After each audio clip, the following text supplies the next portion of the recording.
Good morning. ఏం చేస్తున్నా ఈరోజు? హాయ్ అండి అందరికీ. ఎలా చిక్కుడుకాయ, గోరు చిక్కుడుకాయ ఈ కూర అంటే మీ నాకు చాలా ఇష్టం. అవునా? ఎంతో ప్రేమైన కూర. ఎందుకని? చాలా ఇష్టం ఇంకా ఈ కూర అంటే. అంత ఇష్టమా? ఎందుకని అలా చెబుతున్నాను, అడుగు. ఇదేంటి కత్తి పెడతాకు వస్తున్నా మళ్ళీ? కట్టి పెడతానా? ఏంది చిక్కుళ్ళు ఇప్పుడే కత్తి పెడతా కూడా చూడ నేను. కట్టి పెడతాకైతే స్వీట్గా అయిపోయేది. ఇగో టక్క టక్క మనం కోసేసుకోవచ్చు.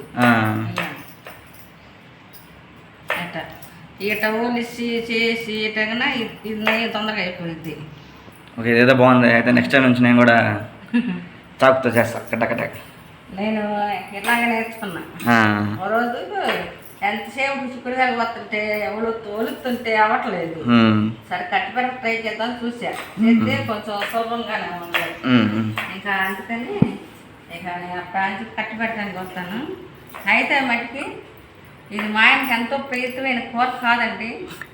మా ఆయనకి ఎంతో చేదు కూర. ఎందుకంటే ఆయనకి పులల కూర అంటాడు. చిక్కుడుకాయ కూర నాకు అస్సలు ఇష్టం ఉండదు. గుచ్చుకునేది ఇదేనా? చిచ్చి కొడుకునేది అంటాడు. కానీ ఇది అప్పుడప్పుడు తినాలి అంత తెచ్చాను. కానీ ఇదిగోండి చిక్కుడుకాయ బట్టి లేత దొంగగా ఉన్నాయి. ఈ చిక్కుడుకాయ కూర అనుకోండి వెళ్ళిపోలే బాగుంటాయి. ఇగో మరి ఇంకా ఈ లేత దొంగ ఉంచారా? ఈ చిక్కుడుకాయలు వండుకుంటే అసలు కూర నెయ్యిలే భలే ఉండుద్ది.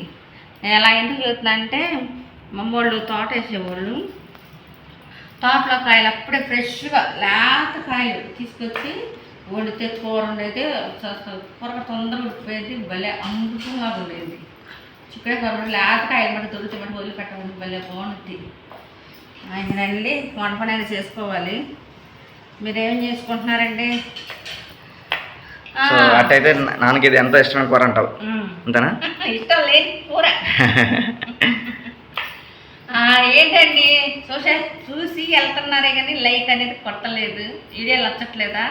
నచ్చినప్పుడు మాకు కామెంట్లో తెలిపేస్తే మేము మార్చుకుంటాం కదా. అదేంటో కొంచెం కామెంట్లు పెడితే బాగుండేది కదా.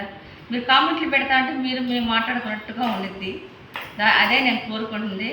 ఎందుకంటే నా ఫ్యామిలీ నాకు ఎప్పుడు సపోర్ట్గా ఉండదని నేను నాకు గట్టిగా నమ్ముతున్నాను. మా మమ్మీ అయితే పొయ్యి మీద రైస్ పెట్టేసింది. ఇది వచ్చేసి జావాకి, రాగి జావా. సో చెప్పాం కదా మేము సమ్మర్లో అయితే ఇది సమ్మర్లో డైలీ ఎర్లీ మార్నింగ్ తాగుతాం రాగి జావాని. సో రాగి జావా ఇది పిండి కూడా కలిపేసింది పిండి. సో ఇవి వాటర్ బాయిల్ అవ్వగానే మనం పిండి దాంట్లో వేసేసుకొని తిప్పుకుంటామని మనకి జావా రెడీ అయిపోతుంది. సో మా నాన్నగారు అయితే పూజ చేస్తారండి ఎర్లీ మార్నింగ్. ఇదిగోండి అలా బయటకు వస్తే చల్లగాలి తాగుతుంది. ఆ చల్లగాలికి ఇలాగ పచ్చడి మొక్కలు గాలికి ఊగుతుంటే తులసి చెట్టు, విష్ణునారాయణ ఉసిరి చెట్టు చూసారు కదా, చాలా చల్లగా ఇస్తుంది పొద్దున. మన క్లైమేట్ కూడా 3 రోజుల నుంచి చూస్తాం కదా, చల్లగా ఉంది.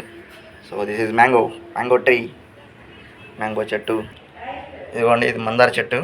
సో చూసారు కదా, ఇది అయితే మొన్నటిదాకా అయితే మా ఇంట్లో లేదు, మా పాత ఇంట్లో ఉంది. సో మొన్న అయితే వెళ్ళి తీసుకొచ్చా దీన్ని. ఇది ఒకటే ఆడుందని చాలా ఫీల్ అయిపోయింది. చాలా మొక్కలన్నీ వచ్చేసినాయి, కాకపోతే దీన్ని ఒక్కదాన్ని ఆడించాను. సో ఒకదాని నుంచేపటికి పాపం ఫీల్ అయ్యేపటికి చూసారా ఇది ఎండిపోయింది. ఇది కర్ర నేను పెట్టాను అనుకుంటున్నారు కదా, కర్ర పెట్టలేదు. సో అక్కడ పెట్టడం వల్ల నీళ్ళు పోయాక ఎవరు పట్టించుకోక సో అలా ఎండిపోయింది. సో అందుకని అది కొంచెం బాగా ఫీల్ అయిందని చెప్పాను. సో ఆ తర్వాత నెక్స్ట్ డే వెళ్ళినప్పుడు చూస్తే చెట్టు అంతా ఎండిపోయింది. సో సరే వాటర్ ఇది ఉంది కదా కాండం, ఇది గిల్లి చూశాను. చూస్తే మాకు పచ్చగా కనపడింది. ఇదిగోండి పచ్చగా కనపడింది, చూసారు కదా అలా పచ్చగా కనపడింది. సో ఓకే అయితే దీన్ని కొంచెం బతికే ఉందని చెప్పి అప్పుడే వాటర్ పోసాను. సో ఇంకా వాటర్ పోసిన 2 డేస్కి అయితే ఇంకా ఇలా చిన్న వచ్చినాయి ఆకులు, ఇలా చిన్న ఆకులు వచ్చేసినాయి. సో అలాగే మళ్ళీ వచ్చి ఇంకా పెరుగుతుంది. సో మా బుజ్జి కన్నా అలిగింది, అప్పుడు అలిగి చెట్టు అంతా వాడిపోయింది. సో ఇంకా ఆడుంటే ఇంకా ఎందుకు మళ్ళీ వాడిపోద్దని తీసుకొచ్చేసి పెట్టేశానండి. సో ఇదివరకైతే దీనికి పూలు వచ్చాయండి, చాలా అంటే చాలా మందార పూలు మామూలుగా వచ్చాయి కదా మా ఇంటికాడ ఉన్నప్పుడు.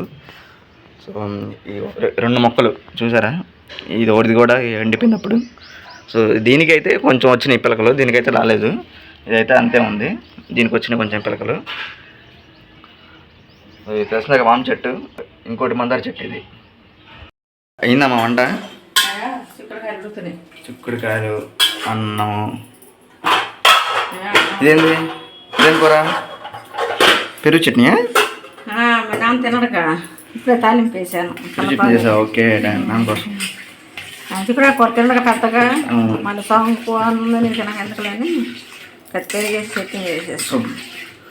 సో పెరుగు చట్నీ అయితే ఎండాకాలం చాలా మంచిది, ఎందుకంటే ఎండకి కూడా ఎక్కువగా వాటర్ అవుతా ఉండవు. చలవా ఇది. అవును, ఇది ఎప్పుడైనా మంచిదే, ఏ ఋతులైనా మంచిదే. పెరుగు కూడా మంచిది అంటావా? పెరుగు చట్నీ అయితే పెరుగు చట్నీ కూడా అప్పుడప్పుడు తింటా ఉండాలి మనం. దీన్ని పెరుగు పచ్చడి అంటారు, మజ్జిగ చారు అంటారు, మజ్జిగ పులుసు అంటారు. అబ్బో, చాలా పేర్లు ఉన్నాయి దీనికి. అంటే ఏ ప్రాంతాలను బట్టి ఆ ప్రాంతాలను పిలిచి తెచ్చుకుంటారు. టిఫిన్ ఉందా? దోశ. టిఫిన్ దోశనా? ఓకే, దోశ కూడా చూపిద్దాం అయితే. ఇదైతే రెడీ అయిపోయింది. సో ఈరోజు అయితే చిక్కుడుకాయ పెరుగు చట్నీ రెడీ అయిపోయింది. ఓకే.